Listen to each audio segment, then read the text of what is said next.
Hello and welcome to the online platform of Rouse Academy for Competitive Exams. And I, Pragya Pandey, welcome you all to our very special series on Daily News Review. So without wasting any time, let's see what is in the news. First article page number 1 से लिया गया है, जहां बात की जा रही है बायो फर्टिलाइज़र स्कीम की। देखिए, बायो फर्टिलाइज़र स्कीम को फाइनली सेंट्रल गवर्नमेंट ने यहां पर ग्रीन लाइट दे दी है। कैबिनेट कमेटी जो इकोनॉमिक अफेयर्स के लिए आप देखते हैं, cabinet committee on economics affairs, इन्होंने अप्रूव कर दिया है किसको? पीएम प्रणाम को, ठीक है, विच इज़ दी प्रधानमंत्री programme for restoration, awareness, generation, nourishment and amelioration of mother earth. Okay, पहली चीज़ आपको पता होना चाहिए पीएम प्रणाम का मतलब। ये लास्ट ईयर बजट में इसको डिक्लेयर किया गया था, फाइनली इसको यहाँ पर ग्रीन सिग्नल दे दिया गया है। अब देखिए होने क्या वाला है, चलिए समझ लेते हैं इसको थोड़े से डिटेल में। As I have already told you, union government जब लास्ट ईयर बजट यहाँ पर पेश किया गया था, इसके अंदर इंट्रोड्यूस किया गया था पीएम प्रणाम स्कीम को। फुल फॉर्म आपके सामने है। इसका ऑब्जेक्ट है इनकरेज करना बैलेंस यूज़ ऑफ फर्टिलाइज़र का with bio fertiliser and organic fertiliser, ताकि जो ज़मीन है उसकी गुणवत्ता को यहाँ पर मेंटेन किया जा सके। इसका एम है to bring down the subsidy burden on the chemical fertiliser. पहली बात आपको पता है, यूरिया पे गवर्नमेंट का बहुत बड़ा अमाउंट जो है वो खर्च होता है, and which is essential to reach rupees 2.25 lakh crore in 2022-23, 39% higher than 2021 figure. अब आप समझ सकते हैं कितना बड़ा खर्चा यहाँ पर आ रहा है, और इसी के लिए बैलेंस करना है फर्टिलाइज़र कंजक्शन का with bio fertilisers and the organic fertilisers. आगे अगर हम बात करें पीएम प्रणाम की, तो पीएम प्रणाम को लॉन्च किया गया था under the Gobardhan scheme. Gobardhan का आपको यहाँ पर फुल फॉर्म याद होना ज़रूरी है। Gobardhan is galvanizing organic bio agro resources धन। आई वुड सजेस्ट यू कि आप गोबर्धन स्कीम को भी बहुत डिटेल में पढ़ें। PM Pranam programme will seek to incentive state, union territories और प्रमोट करेगा अल्टरनेटिव फर्टिलाइज़र्स को, ताकि बैलेंस किया जा सके केमिकल फर्टिलाइज़र्स के बीच में। ये स्कीम एक्सप्रेस करेगा, एनकरेज करेगा बहुत ही कम केमिकल फर्टिलाइज़र्स को, इसके अलावा बायो, नेचुरल और ऑर्गेनिक फर्टिलाइज़र्स को एज ए ऑल्टरनेटिव यहाँ पर प्रमोट किया जाएगा। लॉन्ग रन में अगर हम बात करें तो ये केमिकल फर्टिलाइज़र्स पर डिपेंडेंसी कम करने के बारे में बात कर रहा है, सॉइल की क्वालिटी को इम्प्रूव करने की बात कर रहा है, साथ ही ये एग्रीकल्चर यील्ड और प्रोडक्टिविटी जो इंडिया में है उसे भी इम्प्रूव करने के लिए काम करेगा। पीएम प्रणाम की अगर हम बात करें तो ये एम करता है to reduce the use of chemical fertiliser in agriculture, और शिफ्ट करना है किसके ऊपर? बायो फर्टिलाइज़र्स के ऊपर। Union ministry on chemical and fertilisers proposed कि पीएम प्रणाम को यहाँ पर क्या कर देना चाहिए? क्लियर कर देना चाहिए, और फाइनली इसको मिल गया है ग्रीन सिग्नल, ठीक है। इस बार अगर आपको यूनियन बजट याद होगा तो ग्रीन इकोनॉमी के लिए इंडिया ने कुछ और भी चीज़ें यहाँ प्रपोज करी हैं अपने बजट में। ये सारी की सारी बातें आपको पता होना ज़रूरी है। First is the green credit programme, ठीक है, जहाँ पे सस्टेनेबल एक्शन के लिए इंसेंटिव की बात की जा रही है। नेक्स्ट इज़ द पीएम प्रणाम। नेक्स्ट इज़ गोबर्धन स्कीम, जहाँ पे 500 नए वेस्ट और वेल्थ प्लांट्स को इस्टेब्लिश करने की बात की जा रही है। MISHTI initiative extremely very important, mangrove plantation और प्रोटेक्शन के लिए इसको लॉन्च किया गया है। और अमृत धरोहर जो कि आने वाले 3 सालों में ऑप्टिमल यूज़ करेगी वेटलैंड्स का, उसके लिए। ये सारी की सारी स्कीम्स डिटेल में आपको पता होना चाहिए। चलिए आगे बढ़ते हैं। अगर हम सस्टेनेबल एग्रीकल्चर की बात कर रहे हैं तो हमें एसेंशियल हो जाता है कि हम रिन्यूएबल सोर्सेज पे ज़्यादा रिलाई करें। जब आप ऑर्गेनिक फार्मिंग की बात करते हैं तो ये एक ऐसा एग्रीकल्चर या फार्मिंग का तरीका होता है जहाँ पर अवॉइड किया जाता है सिंथेटिक फर्टिलाइज़र्स का, पेस्टिसाइड्स का, ग्रोथ रेगुलेटर्स का या लाइव स्टॉक्स का। यहीं पर आपको बायो फर्टिलाइज़र्स के बारे में भी जानना ज़रूरी है। तो देखिए, सस्टेनेबल एग्रीकल्चर सिस्टम के लिए एसेंशियल है रिन्यूएबल इनपुट्स जैसे फर्टिलाइज़र, पेस्टिसाइड्स या वाटर वगैरह का यूज़ करना, जो लॉन्ग रन में प्लांट की ग्रोथ के लिए इम्पॉर्टेंट होते हैं, as well as minimum damage करते हैं सॉइल को, मिनिमम डैमेज करते हैं एनवायरनमेंट को। एक तरीके से हम बोल सकते हैं एनर्जी एफिशिएंट और पॉल्यूशन फ्री मेथड है बिना किसी चीज़ को एक्सप्लॉइट किए हुए, ठीक है। अब कुछ माइक्रो ऑर्गेनिजम्स होते हैं जैसे बैक्टीरिया, एल्गी, फंजाई, जो फिक्स करते हैं एटमॉस्फेरिक नाइट्रोजन को, सॉल्युबलाइज करते हैं फॉस्फोरस को, डिकम्पोज करते हैं ऑर्गेनिक मटेरियल को, या ऑक्सीडाइज कर देते हैं सल्फर को सॉइल्स में।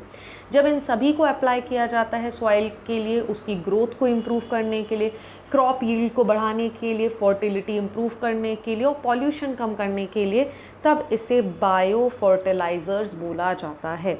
कुछ एग्जाम्पल्स आपको पता होंगे, राइजोबियम बायो फर्टिलाइज़र। जैसा आप सभी को पता है, राइजोबियम की जब हम बात करते हैं तो ये एक सिम्बायोटिक बैक्टीरिया होता है जो कहाँ पे फॉर्म होता है, नोड्यूल्स में, लेग्यूम प्लांट की। ये नोड्यूल्स क्या करती हैं, एक मिनिएचर नाइट्रोजन की तरह काम करती हैं और फील्ड में नाइट्रोजन को फिक्स करने के लिए, ठीक है, जो नाइट्रोजन की आवश्यकता होती है उसे ये प्रोवाइड करने का काम करती हैं। इसी के अलावा azotobacter bio fertiliser. Azotobacter are aerobic free living nitrogen fixers. They grow in rhizosphere, roots मतलब which means roots के आसपास होते हैं, and they fix the atmospheric nitrogen non-symbiotically and make it available to the particular cereals. These bacteria also produce growth promoting hormones which helps in enhancing growth and yield of the plants. इसी के अलावा blue algae की अगर आप बात करेंगे तो blue green algae, VGA या जैसे साइनोबैक्टीरियाज यूजुअली हम बोल देते हैं, दे आर लाइक नॉस्टॉक और anabaena. They are free living photosynthetic organism and also capable of fixing atmospheric nitrogen. So यहाँ पर भी आप देखिए कि क्या किया जा सकता है, इनको बायो फर्टिलाइजर्स के रूप में यूज़ किया जाता है। So there are certain types also, but bio fertiliser के कुछ कॉम्पोनेंट्स होते हैं जो बहुत इंपॉर्टेंट है, like bio compost. Bio compost एक एनवायरमेंटल फेवरेबल प्रोडक्ट है जिसको डिकम्पोज करके बनाया जाता है वेस्ट मटेरियल के, ठीक है। यूजुअली जो शुगर इंडस्ट्रीज डिस्चार्ज देती हैं उसको डिकम्पोज करके इस मटेरियल को यहाँ पर बनाया जाता है। They are usually human friendly bacteria जैसे फंजाई या डिफरेंट प्लांट, उनका मदद लेकर यहाँ पर बायो कंपोस्ट को क्रिएट किया जाता है।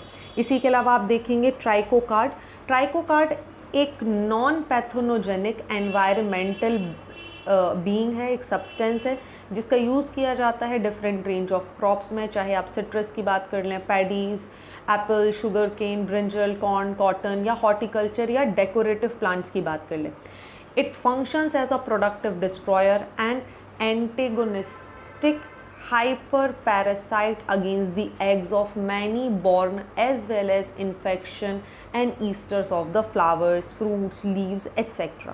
इसी के अलावा आपको एजोटोबैक्टर्स जो कि डिफेंड करते हैं रूट को from soil borne diseases. Then phosphorus एक बहुत ही क्रूशियल इंग्रेडिएंट होता है जो ग्रोथ और डेवलपमेंट में मदद करता है। Then vermi compost. Vermi compost एक ऑर्गेनिक फर्टिलाइज़र होता है जो इको फ्रेंडली है। Vitamins, hormones, organic carbon, sulphur, antibiotics इसमें कंटेन होते हैं और ये यील्ड और क्वालिटी इम्प्रूव करने में, साथ ही सॉइल की फर्टिलिटी इंक्रीज़ करने में बहुत ही ज़्यादा कारगर होता है। नाउ द क्वेश्चंस कम, जब आप बायो फर्टिलाइज़र्स की बात करते हैं तो इनके एडवांटेज क्या है। देखिए, जितना ज़्यादा ऑर्गेनिक हम अगर जाएंगे, बायो फर्टिलाइज़र का यूज़ करेंगे, तो नाइट्रोजन और फॉस्फोरस जो प्लांट को है ज़रूरत है वो यहाँ पर उन्हें मिल पाएगा। बाकी कंपोजिशंस की तरह जो केमिकल्स होते हैं उनकी तरह एनवायरनमेंट या सॉइल को कोई नुकसान नहीं होगा। लो कॉस्ट होते हैं, सिंपल सब्सटीट्यूट होते हैं, आसानी से इन्हें ख़रीदा जा सकता है और बहुत ज़्यादा बर्डन देखने के लिए नहीं मिलेगा। साथ ही ये सॉइल को बायोलॉजिकली एक्टिव बनाते हैं और रिटर्न करते हैं उसकी फर्टिलिटी को। Now the questions come, what are the disadvantage. So I am leaving this question to you कि बायो फर्टिलाइज़र का यूज़ करने के डिसएडवांटेज क्या हो सकते हैं। You can write the answer in 150 words. चलिए, moving on to the next article जहाँ बात की जा रही है ranking and the realities of the higher education.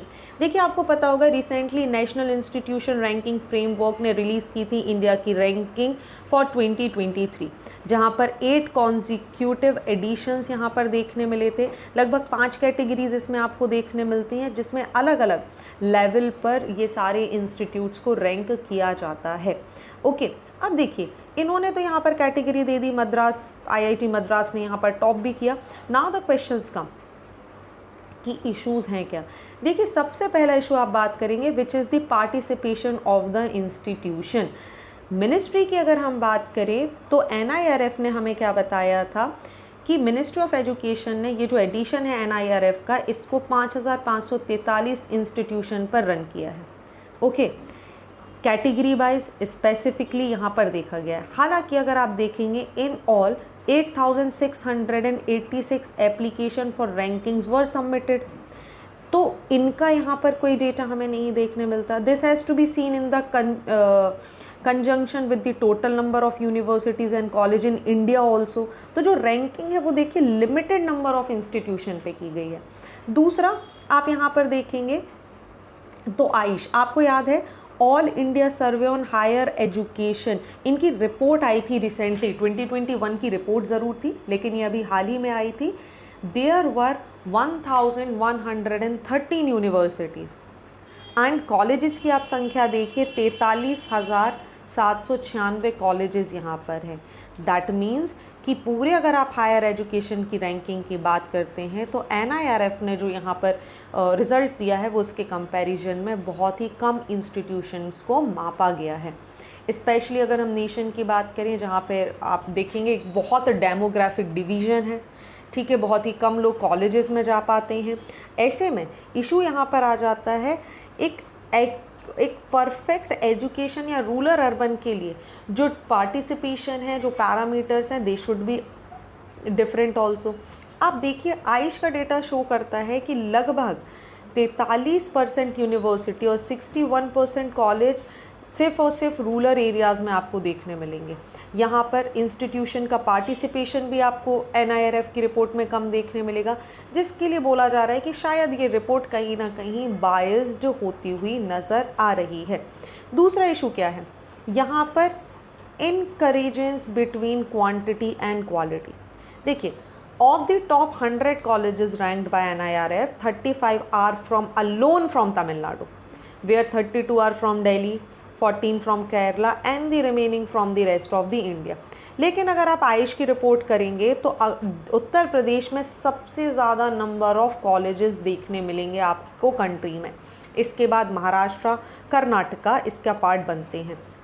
जो टॉप 100 कॉलेजेस की लिस्ट है, they does not feature any single college from Uttar Pradesh. यहाँ पर आप देखेंगे यहाँ पर सिर्फ 3 कॉलेजेस महाराष्ट्र के और 2 कर्नाटका से आपको देखने मिलेंगे। फैक्ट अगर हम बात करें तो 81% जो हाई क्वालिटी कॉलेजेस हैं आर इन 3 स्टेट्स। हाईलाइट कि हमें क्या आवश्यकता है, हमें ज़रूरत है ऐसे मिशन को लाने की जो पूरी कंट्री में एजुकेशन सिस्टम है उसको चेंज करे, उसको इम्प्रूव करे। क्वांटिटी नहीं होनी चाहिए। देखिए रिपोर्ट से हमें कुछ और चीज़ें भी समझनी है कि there should not alone the quantity but quality is also very very important. Quality difference हमें यहाँ पर देखने मिला between private and the government institution also. Overall ranking की बात करें, जो हाईएस्ट रैंकिंग सिक्योर्ड है वो मैक्सिमम प्राइवेट इंस्टीट्यूशन ने किया है, ठीक है। लगभग 15 से ज़्यादा इंस्टीट्यूट आपको यहाँ पर देखने मिलेंगे। अब हाईएस्ट रैंकिंग की अगर बात करें तो आप देखिए प्राइवेट इंस्टीट्यूशन और गवर्नमेंट इंस्टीट्यूशन के पार्टिसिपेशन में डिफरेंस है। जिस क्वालिटी की हम बात करें वो हमें स्टेट गवर्नमेंट को प्रोवाइड करवाने के बारे में भी फोकस करना चाहिए। 2 पॉइंट्स क्या क्या हमने देख लिया, पहले तो नंबर ऑफ कॉलेजेस, पार्टिसिपेशन पहला इशू है। दूसरा इशू हमने बात कर लिया विच is the quality and quantity. Third issue की बात करते हैं यहाँ पर। Third issue stems from the close correlation between faculty strength and the ranking। देखिए कंपैरिजन यहाँ पर किया गया between the top 100 and the remaining institution, जहाँ पे शो हुआ एक बहुत बड़ा डिफरेंस। जो एवरेज नंबर ऑफ फैकल्टी है टॉप 100 यूनिवर्सिटी में वो 645 है, वहीं बाकी कॉलेजेस और यूनिवर्सिटी में देखा गया तो ये सिर्फ और सिर्फ 242 है। In case of colleges it is 173 for college and in top 100 college list 71 for the remaining institutes। That means quality education को provide नहीं किया जा सकता with the brick and mortar alone। In fact अगर आप बात करेंगे तो आपको बहुत अच्छी फैकल्टी की यहाँ पर ज़रूरत है। एक एवरेज फैकल्टी जो नंबर ऑफ़ स्टूडेंट्स पर होनी चाहिए वो भी आपको देखने की आवश्यकता है। So these are the findings जिसकी वजह से आप देख सकते हैं किस तरीके से आपके एजुकेशन इंस्टीट्यूशन में क्या कमी है, उनको दूर करने के लिए क्या कार्य किए जाने चाहिए, वो इस रिपोर्ट ने यहाँ पर हमें बताया है। सिंस NIRF की रिपोर्ट को हम कई बार डिस्कस कर चुके हैं कि NIRF क्या होता है, एक बार बहुत स्पीडी रिवीजन कर लेते हैं। NIRF एक मेथडोलॉजी है जो रैंक करता है इंस्टीट्यूशन को across the India based on the various parameter. अभी उन पैरामीटर्स को हम यहाँ डिस्कस करेंगे, दे आर 5 इन नंबर।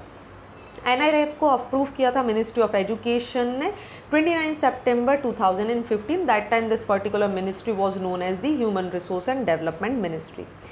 ये एक पहला ऐसा एफर्ट है गवर्नमेंट के द्वारा जहाँ पर हायर रैंकिंग एजुकेशन इंस्टीट्यूशन को यहाँ पर मार्क किया जाता है। मिनिस्ट्री ऑफ एजुकेशन ने इस्टेब्लिश किया नेशनल इंस्टीट्यूशन रैंकिंग फ्रेमवर्क 2016 में, और इसी के साथ जो इंस्टीट्यूशन है हायर एजुकेशन के लिए उनको क्रिटिकल इंडिकेटर्स के थ्रू, पैरामीटर्स के थ्रू यहाँ पर रैंकिंग दी जाने लगी है। NIRF की अगर हम बात करें तो ये रिलीज़ करता है ranking across various category, overall, research institution, university, college and specific disciplines. यहाँ पर कुछ 5 पैरामीटर हैं। टीचिंग, लर्निंग एंड रिसोर्स जिसमें 30% वेटेज होता है, research and professional practice, graduation outcome, outreach and inclusivity and the perception. इन सभी के अंदर कुछ कुछ पैरामीटर्स हैं जो आप यहाँ पर स्क्रीन पर देख सकते हैं। For example, research and professional practice, publications कितने हुए उसके लिए कुछ मार्क्स हैं, साइटेशन कितने हुए, पेटेंट्स कितने हैं या रिसर्च प्रोजेक्ट कितने हैं। अलॉन्ग विद दैट अगर आप बात करेंगे टीचिंग, लर्निंग एंड रिसोर्सेज की, तो स्टूडेंट स्ट्रेंथ कितनी है, स्टूडेंट फैकल्टी रेशो कितना है, फैकल्टी विद PhD कितनी है, फाइनेंशियल रिसोर्सेज का यूटिलाइजेशन किस तरीके से हो रहा है, ऑनलाइन एजुकेशन के लिए क्या प्रबंध है। ये सारे के सारे पैरामीटर्स क्या बात कर रहे हैं कि किस तरीके से किसी भी इंस्टीट्यूशन को यहाँ पर रैंकिंग या नंबर दिए जाते हैं। And with that we got to know कि जिसने टॉप किया है it is the IIT Madras here. चलिए आगे बढ़ते हैं अगले आर्टिकल की तरफ, जहां बात की जा रही है कैबिनेट ने क्लियर कर दिया है NRF bill to offer strategic direction to research.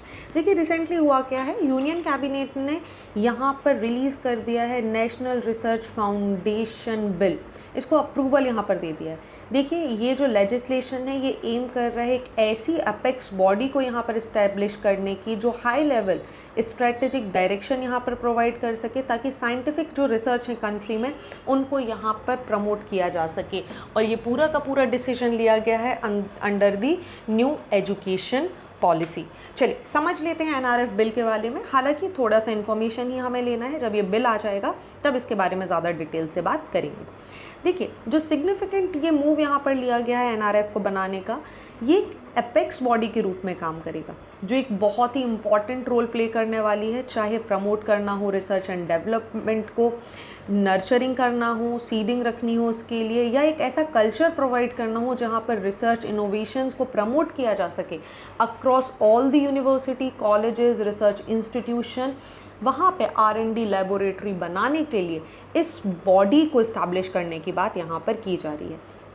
NRF की अगर हम बात करेंगे तो इस बिल को यहाँ पर अप्रूव कर दिया गया है। ये इस्टेब्लिश अगर इसके लिए सारा सब कुछ सही चाहता है तो ये एक रिसर्च फाउंडेशन के रूप में, एक एपेक्स बॉडी के रूप में इसको इस्टेब्लिश किया जाएगा जो कि हाई लेवल स्ट्रेटेजिक डायरेक्शन देगा, ताकि साइंटिफिक जो टेम्परामेंट है कंट्री में उसको बढ़ाया जा सके। एडमिनिस्ट्रेटिव डिपार्टमेंट्स और गवर्निंग बोर्ड की अगर हम बात करें तो जो department of science and technology है ये सर्व करेगा as the administrative department for the NRF। ये फाउंडेशन गवर्न की जाएगी by the distinguished governing boards comprise eminent researcher professional across various disciplines. वहीं prime minister will be the ex officio president of the board, that you should also remember, it is extremely very important. While the Union Minister of Science and Technology and the Union Minister of Education serve करेंगे as the ex officio Vice President। Principal Scientific Advisor of the Government of India इसको chair करेंगे as the Executive Council which will oversee NRF functioning। Collaboration और participation की अगर हम बात करें तो ये फैसिलिटेट करेगा collaboration with the different academies, industrial, government department, research institution, और इस्टेब्लिश करेगा एक ऐसे इंटरफेस मैकेनिज़्म को जो एनकरेज कर सकेगा एक्टिव पार्टिसिपेशन, ताकि इंडस्ट्री, स्टेट गवर्नमेंट इसमें क्या कर सके, कंट्रीब्यूट कर सके और एक साइंटिफिक टेम्परामेंट को कंट्री में डेवलप किया जा सके। वहीं अगर हम बात करें तो एनआरएफ विल साथ ही एंटेल करेगा, रिपील करेगा scientific and engineering research board, जिसको इस्टेब्लिश किया गया था 2008 में through an act of parliament. Okay, तो ये थी इसकी इम्पॉर्टेंट बातें। आगे बात करते हैं तो सेंट्रल ने प्लान कर लिया है market the scheme to promote the sustainable living. चलिए बात करते हैं क्या डिस्कस यहाँ पर किया जा रहा है। देखिए रिसेंटली एनवायरनमेंट मिनिस्ट्री ने इशू किया है एक ड्राफ्ट नोटिफिकेशन, जहाँ पर इन्होंने प्रपोज किया है ग्रीन क्रेडिट स्कीम को, जो कि इंसेंटिवाइज करेगी, होस्ट करेगी डिफरेंट अफॉरेस्टेशन प्रोग्राम्स को, वाटर कंजर्वेशन को, वेस्ट मैनेजमेंट को, और साथ ही एयर पॉल्यूशन से लड़ने के लिए जो रेमेडीज़ बनाई जाएंगी उनको। अलॉन्ग विद दैट ये जनरेट करेगा ग्रीन क्रेडिट्स को, और इन्हीं ग्रीन क्रेडिट को यहाँ पर एक बेटर मैकेनिज़्म में लाकर प्रमोट किया जाएगा। अगर हम ग्रीन क्रेडिट प्रोग्राम की बात करें तो इसके बारे में भी समझ लेते हैं। एनवायरनमेंट प्रोटेक्शन एक्ट यहाँ पर इंसेंटिवाइज करेगा एनवायरमेंटल सस्टेनेबल और responsive action by companies, by individual and in fact the local body, ताकि मोबिलाइज किया जा सके रिसोर्सेज को for the active in tune with the India का एक जो पिच था life, which is the life style for the environment, both domestic and the global forum. मैंने आपको कई बार बताया है लाइफ इनिशिएटिव बहुत ही ज़्यादा इम्पॉर्टेंट है, ठीक है, तो आप इसके बारे में नहीं भूलेंगे। इन केस आप में से किसी को याद नहीं है तो मैं आपको रिकॉल करा देती हूँ कि यूनियन मिनिस्टर ऑफ पावर और रिन्यूएबल एनर्जी ने भी यहाँ पर एक अग्नि तत्व, याद रखिएगा बहुत इंपॉर्टेंट है ये सारे टर्म्स, ठीक है, अग्नि तत्व यहाँ पर लॉन्च किया था, which is energy for the life campaign, ताकि अवेयरनेस फैलाई जा सके कोर कॉन्सेप्ट को लेकर। जो अग्नि तत्व है लाइक एलिमेंट, जो सिनोनिम है कहीं ना कहीं एनर्जी को लेकर, या पंच महाभूत जिसको इंडिया यहाँ पर प्रमोट कर रहा है, लाइक पृथ्वी, जल, अग्नि, वायु और आकाश। ओके, सो क्या है ये अग्नि तत्व कैंपेन? देखिए ये प्रोवाइड करेगा ऐसे प्लेटफॉर्म को जो डिलिबरेट करेगा लर्निंग और एक्सपीरियंस सब्जेक्ट एक्सपर्ट्स के साथ, साथ ही स्पेशलिस्ट को एक्सप्लोर करने के लिए सॉल्यूशन जो सस्टेनेबल फ्यूचर है उसके बारे में ये बात करेगा। Further it will also cover several important topic जो फोकस करेंगे हेल्थ के ऊपर, ट्रांसपोर्ट के ऊपर, कंजम्पशन के ऊपर, प्रोडक्शन के लेकर, security, environment and spirituality also, ठीक है, which is the very important in fact. Life movement की अगर आप बात करेंगे तो देखिए यहाँ पर ये जो आइडिया है इसको इंट्रोड्यूस किया था इंडिया ने in the 26th United Nations Climate Change Conference of Paris, which is the COP26 in Glasgow 2021। यह आइडिया प्रमोट कर रहा है एनवायरमेंटली कॉन्शियस लाइफस्टाइल जो फोकस करेगी एक utilisation and awareness among the people. India देखिए यूज़ एंड डिस्पोज के concept को यहाँ पर काम करने के बारे में बात नहीं कर रहे हैं, यहाँ पर हम रीयूज़ बारे में बात करें, हम यहाँ पर प्रो प्लानेट यानी P3 मिशन को भी इम्प्रूव करने की बात करेंगे, ठीक है। चलिए वापस आ जाते हैं हम अपने टॉपिक पर, जहाँ पर हम बात कर रहे थे ग्रीन क्रेडिट प्रोग्राम के बारे में। देखिए ये प्रोग्राम यहाँ पर सीख कर रहा है एनकरेज करने के लिए जो बिहेवियरल चेंज है लोगों के अंदर, उनको यहाँ पर चेंज करने के लिए, और एनवायरमेंटली कॉन्शियस लाइफस्टाइल अडॉप्ट करने की बात कर रहा है, सो दैट हमारा जो ग्लोबल कार्बन फुटप्रिंट है उसको कम किया जा सके। इस स्कीम के फीचर्स की बात करेंगे तो देखिए ये अलाउ करता है फॉरेस्ट को to be treated as a commodity, साथ ही अलाउ करता है फॉरेस्ट डिपार्टमेंट को to outsource one of its responsibility for reforesting to non government agencies. Implementation की बात करें तो इस स्कीम को अलाउ करेगी agencies, they could be private companies, village forest communities to identify land and being growing plantation. After 3 years what happened, they would be eligible to be considered as a compensatory forest land if they meet the forest department criteria. फिर यहाँ पर जो industry होंगे they need forest land could then approach the agency and pay it for parcels of such forest land, and this would then be transferred for the forest department and be recorded as the forest land. This participating agency will be free to trade in its asset, that is plantation, in parcel with the project proponent who needs the forest land. Present scenario की अगर हम बात करें तो currently इसको यहाँ पर approval देने की बात की जा रही है. It must pay the state forest department current economic equivalent क्या है उसको लेकर फॉरेस्ट जो डिपार्टमेंट है वो अभी यहाँ पर इसको नोट करने के बारे में, इसको प्रमोट करने के बारे में पूरा विचार बना रहा है. आगे अगर हम बात करें तो प्रेजेंट सिनेरियो हमने देख ही लिया है. नीड क्या है? देखिए, industries have often complaint that they find it hard to acquire properties in the non forest land which has to be contiguous to existing forest. So nearly लगभग 50,000 crore rupees had been collected by the center over decades, but the funds were lying unspent because state were not spending the money on regrowing this forest. So Supreme Court intervened and a new law came about with rules for how this fund was to be administered. About 47,000 crore rupees had been distributed to the states until this August only, but it has barely led to any rejuvenation of the forest, and because of that these kind of schemes are very very important. There is one screenshot of this particular scheme, आप इसको देख सकते हैं. Forest advisory committee के ऊपर ये है, एक अपेक्स बॉडी है जो मिनिस्ट्री ऑफ फॉरेस्ट के अंदर आपको देखने मिल जाएगी. ठीक है, एक स्टैट्यूटरी बॉडी जिसको कॉन्स्टिट्यूट किया गया है by the forest conservation act 1980. Ministry of environment, forest and climate change का ये पार्ट है. It consider question of the diversion of the forest land, non forest uses such as mining, industrial project, township, and advise the government on the issues of granting forest clearance. However, its role is only advisory in nature. Okay, so these two are extremely important. आगे बढ़ते हैं. बात की जा रही है Euclid set to launch next week in quest for dark energy. देखिए, अपने अनप्रेसिडेंट एफर्ट के लिए यूरोपियन स्पेस एजेंसी ने प्लान किया है कि वो सर्वे करेंगे billions of galaxy using the Euclid space telescope which is due to launch on July 1st from Cape Canaveral in Florida. अब देखिए होना क्या है, इसको कुछ इस तरीके से समझिए. For example, this is your sun, right.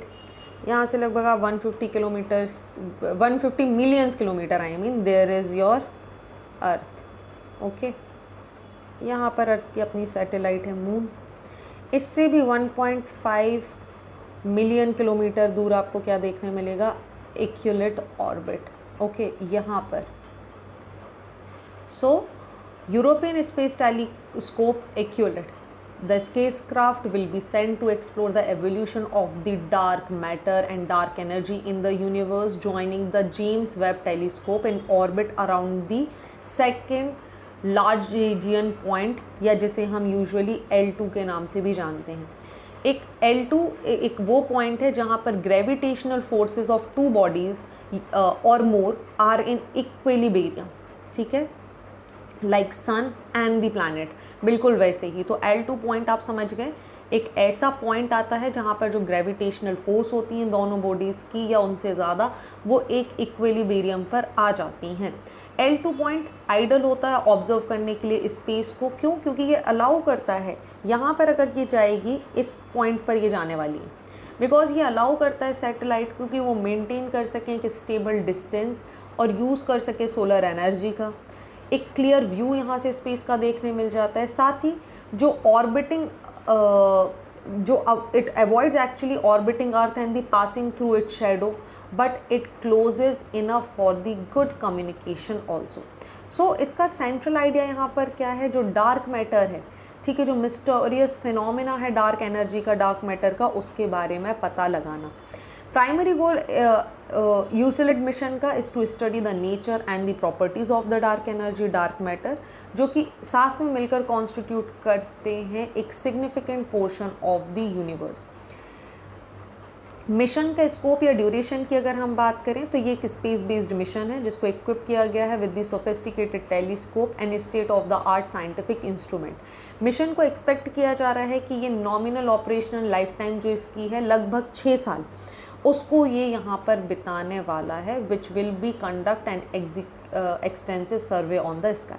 Launch and space craft की अगर हम बात करें तो इसे लॉन्च किया जाने वाला है, as I have told you, 1 July 2023 from the Cape Carnival in Florida using a SpaceX Falcon 9 rocket. ये स्पेस क्राफ्ट कैरी करेगा एक्यूलेट स्पेस टेलीस्कोप को, जो कि डिज़ाइन किया गया है ऑब्जर्व करने के लिए गैलेक्सीज को across wide range of wavelength. Investigating dark energy या डार्क मैटर की अगर हम बात करें तो देखिए, dark energy basically it was discovered in 1998, first thing, okay, it was discovered in 1998 and explains the unexpected acceleration of the universe expansion। Euclid mission यहीं पर इसका एम है कि वो प्रोवाइड करेगा बहुत ही precise measurement of this acceleration. ये पोटेंशियली जो अनकवरिंग जो कॉस्मिक हिस्ट्री है उसको करने के लिए एक बहुत बड़ा पोटेंशियल माना जा रहा है। Dark matter inferred through the gravitational effect, it exert on the galaxies and cluster and plays a very vital role in preserving their integrity।